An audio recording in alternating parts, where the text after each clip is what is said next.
अस्सलामुअलैकुम बिस्मिल्लाहिर्रहमानिर्रहीम। ओए गोली क्यों चलाई हूं? जिन जान पाकिस्तान जी, आज नए प्रोग्राम के साथ पर्दे के पीछे क्या है। निशो बेगम एक बहुत बड़ी आर्टिस्ट, वो भी आर्टिस्ट थी, इसमें कोई शक नहीं। पहली फिल्म 1971 में मेरा ख्याल रंगीला वे सब तो सोने हाय वे मन मोहने वही कन्फर्म हो गई।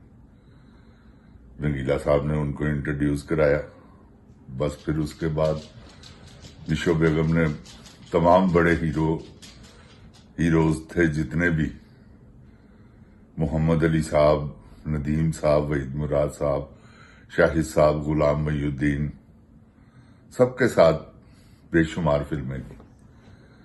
तो जब उन्होंने, क्योंकि शुरू में ना उनको डांस आता था, डांस तो खैर डांसर तो वो थी नहीं, आर्टिस्ट कमाल थी। और ट्रेजेडी सीन क्या बात है, जबरदस्त परफॉर्मेंस। आखिर तक जब तक वो काम करती रही हैं उन्होंने खूब काम किया। उसके बाद फिर उनकी बेटी ने भी अपना बड़ा नाम किया, लेकिन उन्होंने शादी कर ली रैम्बो साहब से। रैम्बो साहब भी अपने छोटे भाइयों की तरह हैं। तो फिर निशो बेगम का एक टाइम पे ये भी हुआ कि आपने क्योंकि मैंने भी सोशल मीडिया पे ही सुना था कि आपस में कोई क्लैश हो गया बेटी के साथ। तो ये औलाद को चाहिए मां की इज्जत करना, चाहे मां जो मर्जी जितनी मर्जी गलत है मां। तो साहबा जी से मेरी दरख्वास्त है, अगर आपके हालात ठीक नहीं तो करें, अगर ठीक हैं तो अल्लाह उनको और बेहतर करे।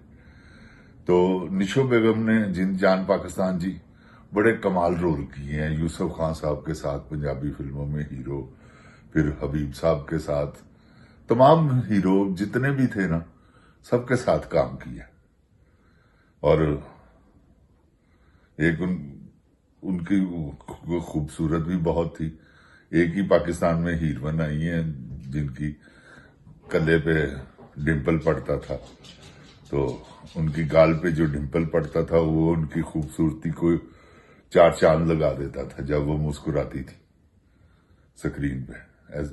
क्योंकि हीरो हीरोइन की मुस्कुराहट जो है ना, वो स्क्रीन पे बहुत अकाउंट करती है। और रोना, अगर ये दो सीन उन्होंने, यानी कि ये दो किरदार उन्होंने कर ली है ना, तो वो पास है।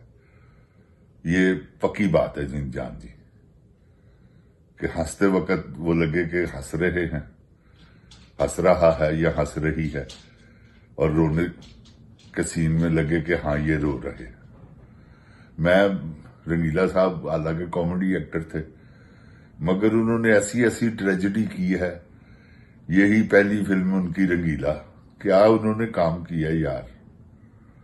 एक बदसूरत आदमी है, उसकी मां ने उसका नाम सोना रख दी, ये उसका बेस। और उसी में निशो बेगम की इंट्रोडक्शन है एज ए एक्ट्रेस फिल्म में। तो निशो बेगम ने भी क्या कमाल काम किया उसमें, लगा ही नहीं कि ये इनकी पहली फिल्म है। और डायरेक्टर थे रंगीला साहब। मेरा ख्याल है उनकी पहली फिल्म दिया और तूफान, उसके बाद दिल और दुनिया, ये मेरा ख्याल है तीसरी फिल्म थी या दूसरी। इसके बाद दिल और दुनिया उन्होंने बनाई है, या इससे पहले आगे पीछे ही है। तो रंगीला साहब उस वक्त पाकिस्तान के चैंपियन डायरेक्टर, म्यूजिक डायरेक्टर, फिर राइटर, फिर एक्टर, क्या हर काम उन्होंने किया और बाकमाल किया। रंगीला साहब बहुत बड़े डायरेक्टर भी थे। आप यकीन जाने उनकी फिल्में देखें, आपको महसूस होगा कि यार वाकई एक फिल्म थी सोना चांदी, अली जाज नन्ना, क्या फिल्म थी, क्या डायरेक्शन की हुई रंगीला साहब ने उसकी। उफल्ला बे दर्द न बन, छड़ दे बां गल मेरी मन, बड़ा सुपर हिट गाना हुआ था। तो ये रंगीला साहब थे जिन्होंने निशो बेगम को इन करवाया, और निशो बेगम ने भी सारी जिंदगी रंगीला साहब का बहुत एहतराम किया। अब भी वो करती होंगी अगर कहीं नाम आएगा ना तो, क्योंकि रंगीला साहब इंसान भी बहुत बड़े थे।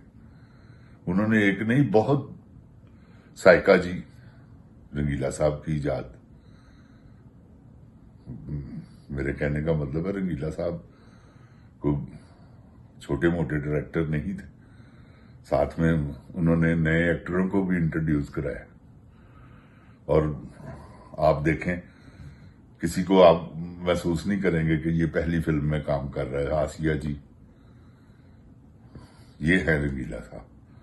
तो रंगीला साहब ने निशो बेगम को इंट्रोड्यूस कराया, उसके साथ 2 फिल्में मेरा ख्याल है की हैं रंगीला साहब ने एज ए डायरेक्टर, एक रंगीला और एक कुबड़ा आशिक।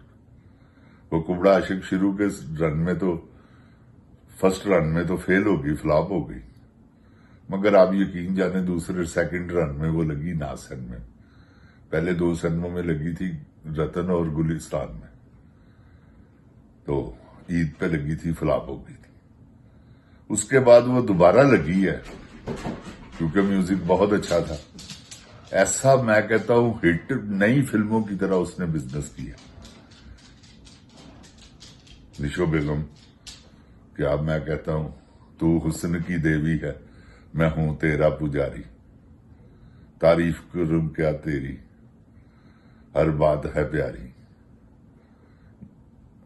मैं ऐसा, क्योंकि वो आगे था काम, मेहंदी हसन खान साहब की आवाज में गाना, और आगे निशो बेगम, क्या खूबसूरत फुल अरूज जवानी का भी। और उसके बाद क्योंकि काफी फिल्में कर ली थी, फिर उन्होंने ये की जिसका नाम है कुबड़ा आशिक। तो कुबड़ा आशिक में उन्होंने क्या कमाल काम किया हुआ, आप देखें फिल्म। और रंगीला साहब ने भी ऐसा काम किया, क्योंकि वो तो रोल किया हुआ था एंथोनी क्वीन ने। तो रंगीला साहब ने, आप यकीन जाने, एंथोनी क्वीन तो बहुत बड़े, खैर अकेडमी है वो, तो रंगीला साहब ने भी कोई कम नहीं किया। वो पाकिस्तानी अकेडमी रंगीला साहब ही है, ये मैं आपको बता दूं। मुनव्वर जरीफ साहब, रंगीला साहब, ऐसे कॉमेडी मैं कहता हूं पैदा ही नहीं हो सकते। रंगीला साहब ऐसे आर्टिस्ट हुए हैं कि स्क्रीन पे इन हुए हैं तो लोगों का लाफ्टर आ गया। मैंने रंगीला साहब को मैं खुद हंस पड़ता था उनकी हरकतों से, जैसा वो काम करते थे। तो उन्होंने निशो बेगम जी को इंट्रोड्यूस करवाया। बाद में निशो जी ने वो अरूज पाए कि आज तक उन पे अरूज ही है।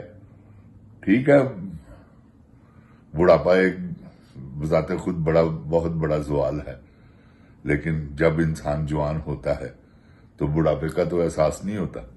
तो इसी तरह शायद शबनम बेगम ने और निशो बेगम ने शायद ये सोचकर वक्त गुजारा है कि शायद मेरे पे सदाबहार जवानी तो है नहीं। तो इसी तरह उन्होंने अपना वक्त गुजारा और बाकमाल गुजारा फिल्म इंडस्ट्री में। कोई स्कैंडल नहीं, शरीफाना जिंदगी। शादी की है, उसके बाद वो फिल्म इंडस्ट्री छोड़ के चली गई है, उसी में उनके बच्चे पैदा हुए हैं। तो जिनजान पाकिस्तान जी, इसी तरह आर्टिस्ट जो हैं वो एक कुदरत की तरफ से हैं। पाकिस्तानी देखे ना कितनी अवाम है, 25 करोड़, 5 हीरो नहीं, ये है 5 हीरोने नहीं, क्योंकि ये बहुत महदूद होते हैं आर्टिस्ट, ये अल्लाह की देन है।